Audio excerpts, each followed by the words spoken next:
आप सभी को नमस्कार। स्वागत है आपका अपना यूट्यूब चैनल पॉलिटिकल अलायंस में।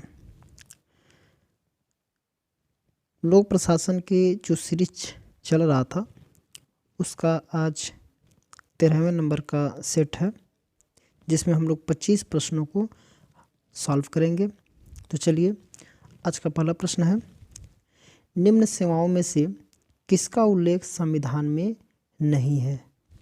देखिए यहाँ पे कह रहा है कि जो नीचे 4 सेवा दिए गए हैं उन सेवाओं में से संविधान में किसका उल्लेख नहीं है। तो ये है भारतीय प्रशासनिक सेवा, जिसे हम IAS बोलते हैं, भारतीय पुलिस सेवा IPS, भारतीय विदेश सेवा IFS और भारतीय न्यायिक सेवा IGS। देखिए भारतीय संविधान के जो अनुच्छेद 312 है, इस 312 अनुच्छेद के तहत अखिल भारतीय सेवाओं का उल्लेख किया गया है।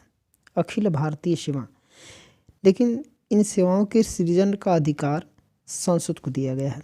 संसद ने अभी तक IAS, IPS और IFS को अखिल भारतीय सेवा के रूप में अधिनियमित किया है।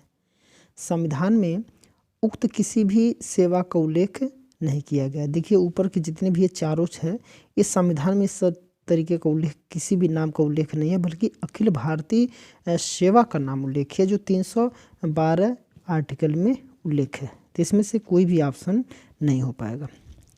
नेक्स्ट है, नीति आयोग है एक स्टाफ अभिकरण, एक सूत्र अभिकरण, एक सहायक अभिकरण और डी है न तो स्टाफ और न ही सूत्र अर्थात लाइन अभिकरण। तो इसका जो आंसर होगा, देखिए इसका हो जाएगा एक स्टाफ अभिकरण। ऑप्शन ए इसका राइट आंसर हो जाएगा। देखिए नीति आयोग एक स्टाफ अभिकरण है, ये एक थिंक टैंक की तरह काम करता है, जिसे हम लोग क्या बोलते हैं, इसे थिंक टैंक। थिंक टैंक ये वर्ष 2015 में योजना आयोग के स्थान पर इसकी स्थापना की गई थी। और देखिए स्टाफ जो अभिकरण है वो परामर्शदात्री निकाय है, जो योजना और नीति निर्माण में सहायक की तरह भूमिका का काम करता है। देखिए जो इसका फुल फॉर्म होता है नीति आयोग का, national institutional for transforming India. ठीक है, तो इसका जो उत्तर हो जाएगा ऑप्शन ए ही इसका सही उत्तर हो जाएगा। नेक्स्ट है, निम्नलिखित विकास कार्यक्रमों को आरोही क्रम में व्यवस्थित कीजिए। तो इसको आरोही क्रम में व्यवस्थित करना है। तो ये है प्रधानमंत्री ग्राम सड़क योजना। तो प्रधानमंत्री ग्राम सड़क योजना ये जो शुरुआत हुआ था ये सन 2000 में हुआ था, सन 2000 में हुआ था। फिर इंदिरा आवास योजना, ये इंदिरा आवास योजना 1985 के आसपास में स्टार्ट हुआ था। ठीक है, फिर है कि दीनदयाल उपाध्याय ग्राम ज्योति योजना। तो दीनदयाल उपाध्याय ग्राम ज्योति योजना ये स्टार्ट हुआ था 2014 में, वो भी 20 नवंबर के आसपास में। फिर है अटल पेंशन योजना, और अटल पेंशन योजना भी ये स्टार्ट हुआ था 2014 में, लेकिन ये मई में स्टार्ट हुआ था। ये मई में स्टार्ट हुआ था और ये 2014 में ही नवंबर में स्टार्ट हुआ था ये। ठीक है, तो इसके हिसाब से अगर देखा जाए तो इसका जो राइट आंसर हो जाएगा, सबसे पहले 85 अर्थात इंदिरा आवास योजना, फिर हो जाएगा उसके बाद से प्रधानमंत्री ग्राम सड़क योजना सन 2000 वाला, फिर अटल पेंशन योजना 9 मई 2014, फिर दीनदयाल उपाध्याय ग्राम ज्योति योजना 20 नवंबर 2014। तो इसके हिसाब से जो हमारा कोट जो बन रहा है वो है हमारा ऑप्शन नंबर ए, इसका सही उत्तर हो जाएगा। नेक्स्ट है, निम्नलिखित में से किसने भविष्यवाणी की थी कि 20वीं शताब्दी में औद्योगिकरण की मांग के अनुकूल नई सामाजिक व्यवस्थाओं को देखते हुए ब्यूरोक्रेसी के उपयोग से बाहर हो जाने की संभावना है। एक इनकी भविष्यवाणी थी, ये है वारेन बेनिस, बी है मैक्स वेबर, सी है पीटर ब्लाउ और डी है मार्टिन एल्ब्रो।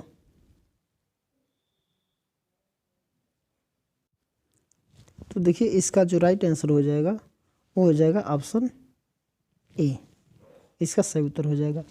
देखिए जो वारेन बेसिन हैं, इन्होंने अपनी पुस्तक द टेम्पररी सोसाइटी जो 1968 में लिखा था, में इन्होंने ब्यूरोक्रेसी के संगठनात्मक स्वरूप की आलोचना करते हुए औद्योगिकृत समाज की आवश्यकताओं को पूरा न करने वाला माना है। इन्होंने बोला कि जो ये है औद्योगिक समाज की आवश्यकता को पूरा नहीं करेगा। कौन नहीं करेगा?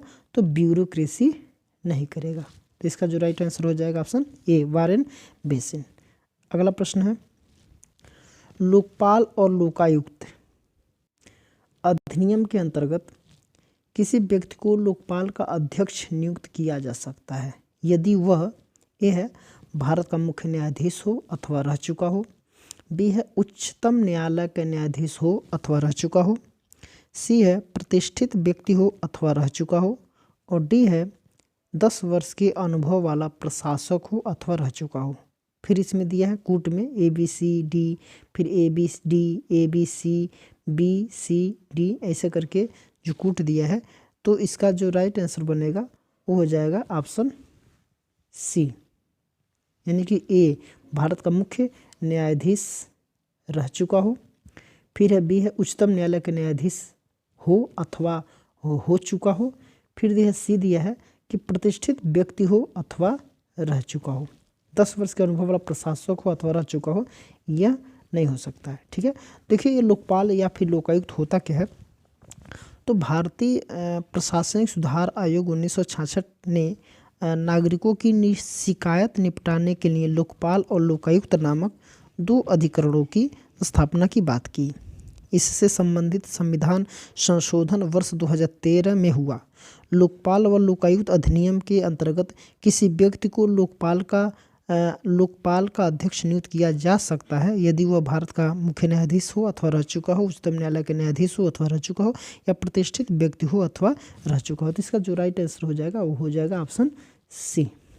नेक्स्ट है, निम्न में से कौन सा सिद्धांत परंपरागत सिद्धांत कहलाता है? परंपरागत सिद्धांत कहलाता है ए है संगठन सिद्धांत, मानव संबंध सिद्धांत, वैज्ञानिक प्रबंधन सिद्धांत और नौकरशाही सिद्धांत। देखिए तो इसका जो राइट आंसर हो जाएगा वो हो जाएगा ऑप्शन ए संगठन सिद्धांत। इसका सही उत्तर हो जाएगा। देखिए प्रशासक के परंपरागत सिद्धांत का विकास जो होता है वो हो जाएगा वो 20वीं शताब्दी के पूर्वार्ध में हुआ था। इसके मुख्य प्रवर्तक फ्योल हैं, ठीक है, फ्योल हैं, गुलिक हैं, उर्विक हैं, मूनी, रैली, फॉलेट आदि हैं। इसे संगठन सिद्धांत या फिर यांत्रिक सिद्धांत जिसे हम क्लासिकल थ्योरी भी बोलते हैं या फिर औपचारिक संगठन सिद्धांत आदि नामों से भी जाना जाता है। तो इसका राइट आंसर ए हो जाएगा। नेक्स्ट है, निम्न में से कौन सा योजना अवकाश या प्लान हॉलीडेज के असंगत है? ये है ये लघु अवधि आकस्मिक योजनाएं थी। ये भी है इन योजनाओं की अवधि 1966-1969 थी। सी है युद्ध, मुद्रास्फीति, सूखा एवं योजनाओं के मुख्य कारण थे। डी है योजना अवकाश पहले 3 पंचवर्षीय योजनाओं की विफलता के कारण आरंभ हुआ। देखिए इसका जो राइट आंसर हो जाएगा ऑप्शन डी। इसका सही उत्तर हो जाएगा। देखिए भारत में पंचवर्षीय योजना का शुभारंभ जो हुआ था वो हुआ था 1952 में। किसमें हुआ था? 1952 में। भारत चीन युद्ध तथा भारत पाकिस्तान युद्ध, सूखा, मुद्रास्फीति आदि कारणों से 1966-69 तक योजना अवकाश रहा, क्योंकि इस समय 66 से लेकर 69 तक कोई योजना नहीं आया था, क्योंकि उसमें युद्ध वगैरह की वो हो गई थी। इस समय चौथी योजना के प्रारूप में ध्यान में रखते हुए 1966 से 1969 तक 3 वर्षीय वार्षिक योजनाएं बनाई गई थी। ठीक है, तो इसका राइट आंसर हो जाएगा डी ही होगा। नेक्स्ट है, दिया है निम्न में किस आयोग समिति ने प्रत्येक जिले में नगरीय एवं ग्रामीण प्रतिनिधित्व के लिए जिला परिषद के सृजन की अनुशंसा की है? ए है बलवंत राय मेहता समिति, बी है एम सिंघवी समिति, सी है अशोक मेहता समिति, डी है द्वितीय प्रशासनिक सुधार आयोग। तो इसका जो राइट आंसर हो जाएगा द्वितीय प्रशासनिक सुधार आयोग, ऑप्शन डी। ठीक है, देखिए द्वितीय प्रशासनिक सुधार आयोग जो हुआ था ये कब हुआ था?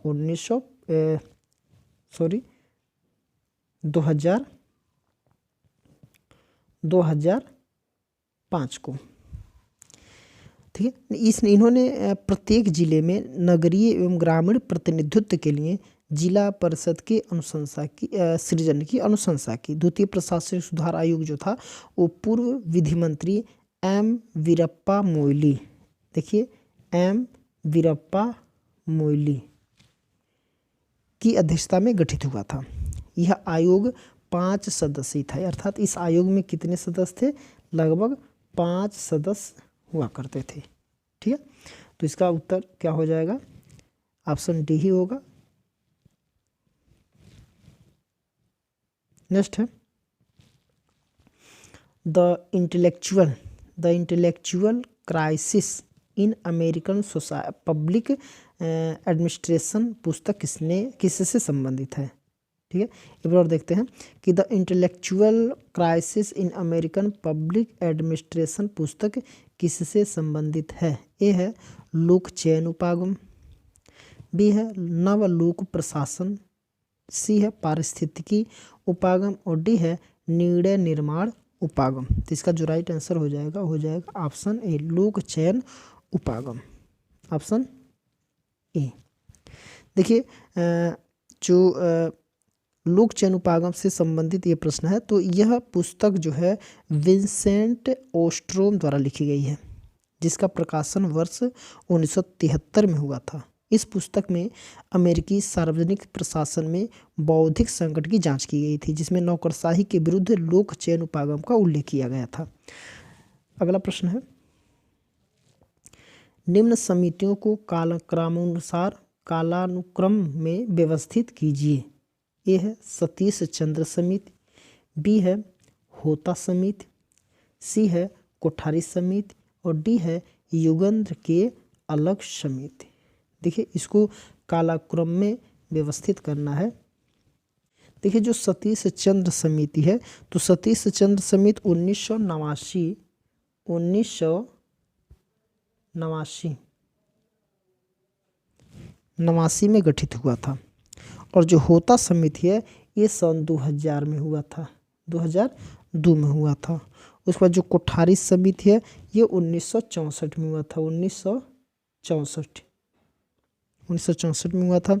उसके बाद एक है युगेंद्र के अलग समिति, ये युगेंद्र के अलग समिति जो हुआ था ये सन 2000 में हुआ था। ठीक है, तो इसको अगर कालक्रमानुसार में अगर व्यवस्थित करना है तो हो जाएगा सी, उसके बाद से ए, डी, उसके बाद से बी, अर्थात इसका जो राइट आंसर हो जाएगा वो हो जाएगा ऑप्शन बी। इसका सही उत्तर हो जाएगा, पहले सी होगा अर्थात 2002 में। ठीक है, सी जो होगा वो क्या हो जाएगा 1964 में, फिर 1989, सन 2000, 2002 इस तरीके से आएगा, तो ऑप्शन बी इसका सही उत्तर हो जाएगा। नेक्स्ट है पंचायती राज एक व्यवस्था है। पंचायती राज एक व्यवस्था है, क्या है? पहला स्थानीय स्तर पर स्वशासन की, दो है अभिन्न संबंधों के साथ त्रिस्तरीय शासन की, फिर तीसरा है लोकतांत्रिक विकेंद्रीकरण की और डी है पद सोपानिक संरचना की। तो इसका जो राइट आंसर हो जाएगा ऑप्शन सी, इसका सही उत्तर हो जाएगा 1, 2 और 3, अर्थात यह सही हो जाएगा, यह सही हो जाएगा और यह सही हो जाएगा। लोकतांत्रिक विकेंद्रीकरण की, पद सोपानिक संरचना की, ये पंचायती राज संस्था से कोई मतलब नहीं होता है। पंचायती राज संस्था होता क्या है? पंचायती राज स्थानीय स्तर पर स्वशासन की एक व्यवस्था है। बलवंत राय मेहता ने इसे लोकतांत्रिक विकेंद्रीकरण की व्यवस्था कहा है। यह एक प्रकार से त्रिस्तरीय जैविकी संबंधों की अधिशासन संरचना है। लोकतांत्रिक विकेंद्रीकरण की व्यवस्था है। इसका उद्देश्य जन भागीदारी को बढ़ाकर विकास के निचले स्तर तक ले जाना है। संविधान के भाग 9 के, देखिए ये इसका जो उल्लेख किया गया संविधान के किसमें, भाग 9 में उल्लेख किया गया है, और किसमें अनुच्छेद है तो 243 243 से लेकर के 243 अ तक के तहत इसका संबंधित प्रावधान किया गया है। 73वें संविधान संशोधन अधिनियम में 1992 द्वारा संविधान में भाग 9 में इसे जोड़ा गया था। नेक्स्ट है प्रदत्त व्यवस्था से किसकी शक्ति में सर्वाधिक वृद्धि हुई है। देखिए जो प्रदत्त व्यवस्थापन होता है तो इस व्यवस्था में प्रदत्त व्यवस्थापन में किसकी शक्ति में सबसे ज़्यादा वृद्धि हुई थी। किसमें? विधायिका में, विधायी समितियां में, प्रशासनिक विभाग में या फिर मंत्रिपरिषद में। तो इसका जो उत्तर हो जाएगा प्रशासनिक विभाग में। ऑप्शन सी इसका राइट आंसर हो जाएगा। ठीक है। प्रशासनिक विभाग का निर्धारण करना सर्वप्रथम मुख्य कार्यकारी को प्रशासनिक नीति का आधारभूत रूपरेखा तय करनी होती है। यह कार्य पालिका का ही है कि समय समय पर सामान्य और विशिष्ट नीति संबंधी निर्देश लागू करें। देखिए प्रदत्त विधान होता क्या है, विधान का व्यवस्थापन या फिर प्रदत्त विधान, इसको व्यवस्थापन या प्रदत्त विधान भी कह सकते हैं। जो संस्था संसद जो कानून का निर्माण करती है, अगर अपना काम न करके एक अगर दूसरे को दे देती है कानून का निर्माण करने को, तो इसको हम बोलते हैं प्रदत्त विधान। की विधि निर्माण करने की जो कार्य है वो दूसरे को दे देना। तो इसका ऑप्शन सी हो जाएगा। नेक्स्ट है सकारात्मक भेदभाव का मुख्य उद्देश्य क्या है। सकारात्मक भेदभाव का मुख्य उद्देश्य क्या है? किसी खास समूह को विशिष्ट सुविधाएं प्रदान करना।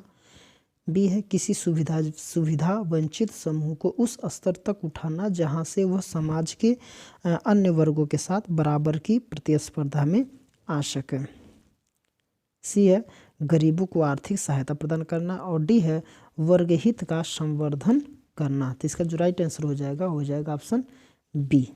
देखिए सकारात्मक विभेद अफर्मेटिव एक्शन या फिर पॉजिटिव डिस्क्रिमिनेशन जिसे कहा जाता है, यह जो है कनाडा के एम्प्लॉयमेंट इक्वलिटी, भारत और नेपाल के आरक्षण और यूके में पॉजिटिव एक्शन कहा जाता है। देखिए ये सब अलग अलग देशों में अलग अलग नाम होता है। ठीक है। कनाडा में इसे एम्प्लॉयमेंट इक्विटी बोला जाता है, भारत और नेपाल में इसे क्या बोला जाता है? आरक्षण बोला जाता है। और यूके में इसे पॉजिटिव एक्शन बोला जाता है। यूके अर्थात लंदन में, इंग्लैंड में इसे पॉजिटिव एक्शन बोला जाता है। किसी सुविधा वंचित समूह को उस स्तर तक उठाना जहां से वो समाज के अन्य वर्गों के साथ बराबर की प्रतिस्पर्धा में आ सके, इसी को बोलते हैं सकारात्मक भेदभाव। मतलब भेदभाव तो है लेकिन उसको कहीं ना कहीं उसका जो उसका उद्देश्य है वो नकारात्मक न होकर के सकारात्मक होता है। ठीक है। तो इसका ऑप्शन बी सही उत्तर हो जाएगा। नेक्स्ट है नौकरशाही और पूंजीवादी राष्ट्रीयता की अवधारणा का सेंट पॉल निम्नांकित में से किसे कहा जाता है। नौकरशाही और पूंजीवादी राष्ट्रीयता की अवधारणा का सेंट पॉल किसे कहा जाता है? वुडरो विल्सन को, F.W. टेलर, हर्बर्ट साइमन या फिर मैक्स वेबर। तो इसका जो राइट आंसर हो जाएगा मैक्स वेबर। ऑप्शन डी सही उत्तर हो जाएगा। देखो नौकरशाही और पूंजीवादी राष्ट्रीयता की अवधारणा का सेंट पॉल मैक्स वेबर को कहा जाता है। देखो नौकरशाही फ्रांसीसी भाषा के ब्यूरो शब्द से बना हुआ है। ब्यूरो जिसका अर्थ क्या होता है? मेज या फिर डेस्क। इसके पहले हम लोग किसी सेट में हम लोग पढ़े भी हैं। इस शब्द का सीधा अर्थ हुआ डेस्क या सरकार। यानी कि नौकरशाही का सुव्यवस्थित अध्ययन करने वाला प्रथम जर्मन समाजशास्त्री कौन थे? मैक्स वेबर थे।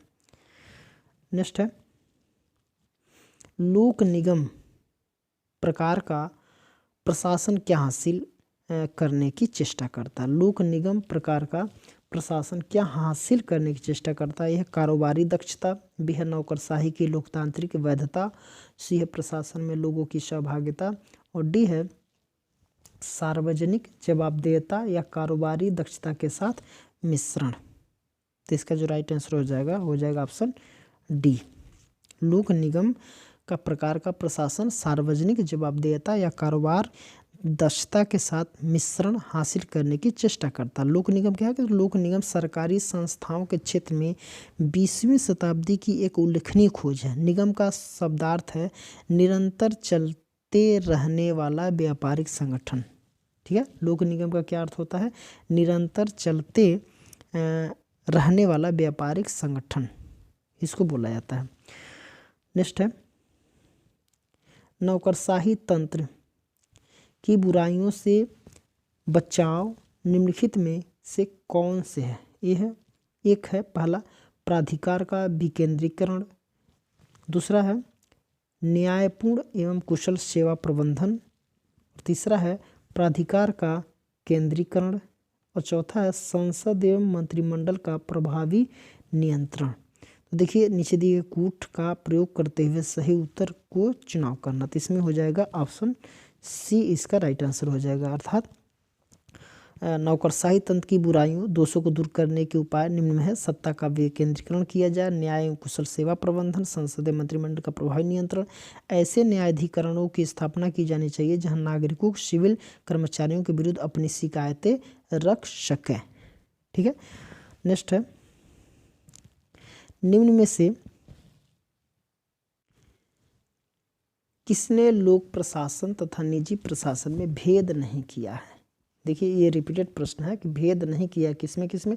लोक प्रशासन में और निजी प्रशासन में कौन है जो भेद नहीं किया है? कौन? हेनरी फ्योल है, हर्बर्ट साइमन है, पॉल एपलबी है और जॉन गॉस। देखिए ऑप्शन बदल गया है इसके पहले वाले प्रश्न में, तो इसका जो राइट आंसर हो जाएगा हेनरी फ्योल। इसका सही उत्तर क्या हो जाएगा? Henry Fayol.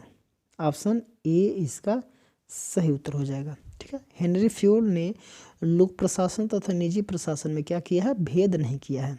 इनके पुस्तक देखिए, इन्होंने 1916 में जनरल एंड इंडस्ट्रियल मैनेजमेंट नामक पुस्तक लिखी, जिसमें इन्होंने सभी प्रकार के संगठनों के लिए कुछ सिद्धांत दिए, जिसको तीन भागों में क्या है? विभाजित किया जाता है। पहला प्रशासनिक क्रियाओं का वर्गीकरण, दूसरा प्रशासन के मूल तत्व और तीसरा प्रशासन के सिद्धांत। हेनरी फ्योल के अनुसार देखिए क्या होता है कि प्रशासन में POCCC को समेटता है। ठीक है, योजना, संगठित करना, निर्देशित करना, तालमेल और नियंत्रण, इस तरीके से। नेक्स्ट है किसने नेतृत्व का विश्लेषण सर्कुलर रिस्पांस के रूप में दिया है? सर्कुलर रिस्पांस के रूप में दिया है, तो यह है L Urwick, Herbert Simon, Chester Barnard और मेरी पार्कर फॉलेट। तो इसका जो राइट आंसर हो जाएगा मेरी पार्कर फॉलेट। मेरी पार्कर फॉलेट ने नेतृत्व का विश्लेषण किससे किया है? सर्कुलर रेस्पॉन्स के रूप में दिया है। वे कहती हैं, देखिए लेडीज है मेरी पार्कर फॉलेट, कहती हैं कि नेता केवल समूह को प्रभावित ही नहीं करता बल्कि स्वयं भी उससे प्रभावित होता है। उन्होंने इस परस्पर संबंध को सर्कुलर प्रतिक्रिया अर्थात सर्कुलर रिस्पॉन्स कहा है। नेक्स्ट है दिया है कि कथन और कारण से संबंधित प्रश्न है। प्रशासन पर मंत्री का नियंत्रण विस्तृत, विधिक एवं दंडात्मक होता है।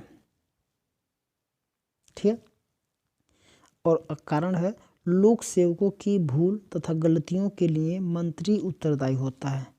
देखिए यहाँ पे जो कथन है प्रशासन पर मंत्री का नियंत्रण विस्तृत और विधिक दंडात्मक होता है, तो ये बिल्कुल सही है। लोक सेवकों की भूल तथा गलतियों के लिए मंत्री उत्तरदायी होता है, ये भी बिल्कुल सही है। तो इसका और ये सीधे इसका और ये इसका तर्क अर्थात इसका कारण बताता भी है, तो इसका राइट आंसर हो जाएगा ऑप्शन ए।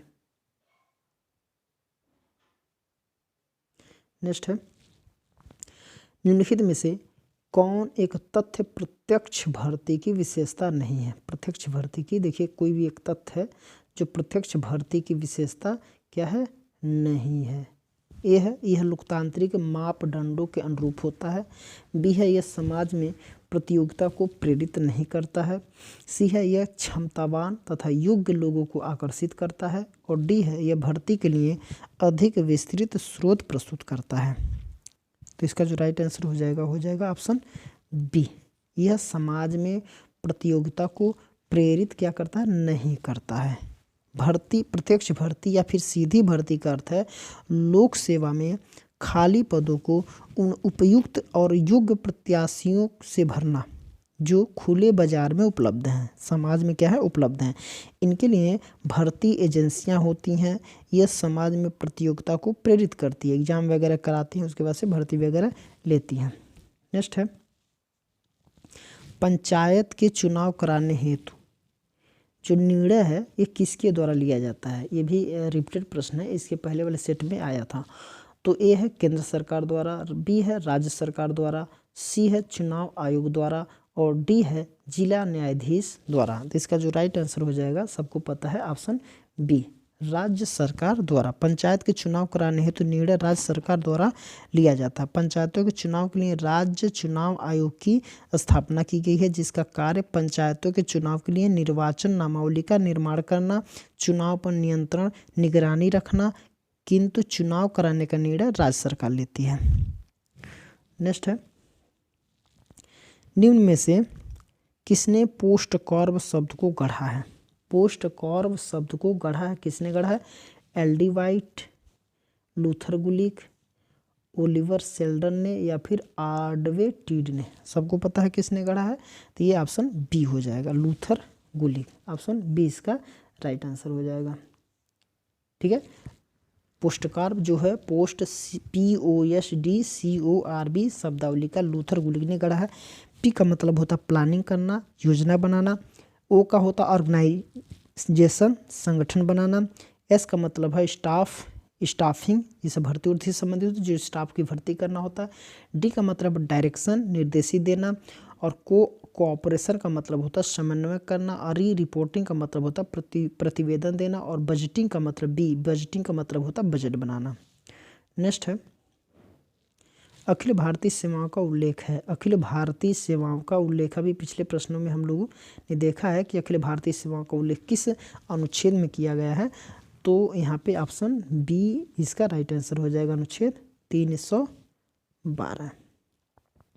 ठीक है, भारतीय संविधान का अनुच्छेद 312 में अखिल भारतीय सेवाओं का उल्लेख किया गया है। वर्तमान में भारत में 3 अखिल भारतीय सेवा है। कौन कौन है। भारतीय प्रशासनिक सेवा जिसे IAS बोला जाता है, भारतीय पुलिस सेवा जिसे IPS बोला जाता है, और भारतीय वन सेवा अर्थात IFS, यानी कि IAS, IPS और IFS। भारतीय वन सेवा को 1966 में तीसरी अखिल भारतीय सेवा बनाया गया था। नेक्स्ट है लाल बहादुर शास्त्री प्रशासनिक एकेडमी स्थित है। लाल बहादुर शास्त्री प्रशासनिक एकेडमी स्थित है, ये कहाँ स्थित है।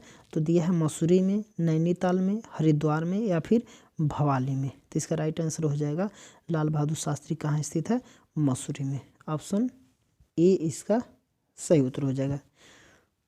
देखिए ये लाल बहादुर शास्त्री प्रशासनिक एकेडमी उत्तराखंड के नैनीताल में स्थित है। इसकी स्थापना 1989 में हुई थी। बिल्कुल गलत है, ये मसूरी में है। इसका उत्तर क्या है, मसूरी में है, नैनीताल में नहीं, इसमें नहीं होता, ये मसूरी में स्थित है। नेक्स्ट है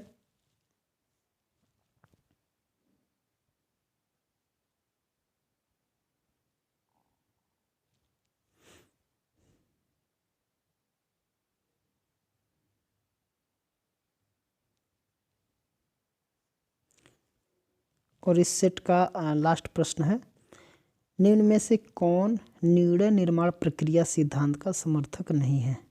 निर्णय निर्माण प्रक्रिया सिद्धांत का समर्थक क्या है, नहीं है। ये है रिचर्ड स्नाइडर, FHW ब्रंक, फिर दिया HJ मॉर्गनथाउ और डी है बर्टन स्पेन। ठीक है, तो इसका जो राइट आंसर हो जाएगा जो निर्णय निर्माण प्रक्रिया सिद्धांत में देखिए ये भी हैं, ये भी हैं, ये भी हैं, HJ मॉर्गनथाउ नहीं है। तो इसका राइट आंसर हो जाएगा ऑप्शन सी। ठीक है, देखिए अंतर्राष्ट्रीय राजनीति में निर्णय निर्माण प्रक्रिया सिद्धांत के मूल्य मान्यताकार रिचर्ड स्नाइडर हैं। रिचर्ड क्या है, स्नाइडर हैं। इसमें निर्णयकर्ताओं के अनुभवों तथा व्यक्तित्व का किसी निर्णय पर क्या प्रभाव पड़ता है का अध्ययन किया जाता है। मॉर्गनथाउ इस सिद्धांत के समर्थक नहीं है, बाकी लोग इसके समर्थक हैं। तो मॉर्गनथाउ क्या है, ये मॉर्गनथाउ यथार्थवाद के समर्थक हो जाएंगे। ठीक है, तो आज के लिए मात्र इतना ही। इसके आगे के वीडियो में हम लोग इसके आगे के प्रश्नों को देखेंगे।